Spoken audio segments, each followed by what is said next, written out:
আমার মেয়ে, আমি জন্ম দিলাম, আমি বড় করতেছি, আমি খাওয়াই, মানে আমি খাওয়াই বলতে মানে কি, আমরা উপার্জন করি, আমরাই খেতে খাওয়াই নাকি?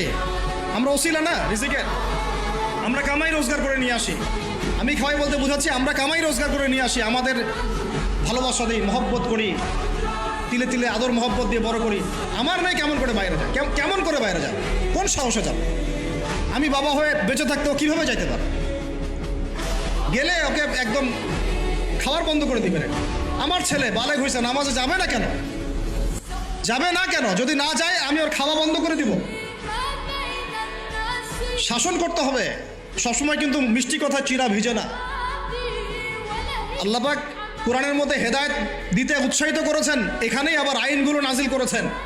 মানে সবসময় মানুষকে দাওয়াত দিয়ে বুঝিয়ে সুঝিয়ে কাজ হয় না, মাঝে মাঝে পিটানো লাগে, লাগে না? শাসন লাগে না? লাগে। তো আমরা যদি আমাদের পরিবারের মেয়েদেরকে নিয়ন্ত্রণ করতে পারি, ছেলেদেরকে নিয়ন্ত্রণ করতে পারি, দেখবেন আস্তে আস্তে ইনশাআল্লাহ এটা কমে গেছে। আর যদি এভাবেই গা ছাড়া দিয়ে দেন, আমি বলেছি বেশি দিন লাগবে না, আর 10টা বছর পরে নাউজুবিল্লাহ আমরা আশ্রয় চাই আল্লাহর কাছে, এমনটা যেন না হয়। দেখবেন যে এটা এমন হারে বেড়ে গেছে যে ঘরে ঘরে সমকামিতা ঢুকে যাইতে পারে। নাউজুবিল্লাহ, এই তাদাত, এই সংখ্যা দিন দিন বাড়তেছে। আপনাদের শহরে, আপনাদের এই অনেক অনেক, এই যে এখানে আমি অনেক মাহফিল করেছি, অনেকেই আমাকে চিরকুট দিয়েছিলেন যে ভাই এখানে সমকামিতা বেড়ে যাচ্ছে, এই বিষয়ে কিছু বললেন।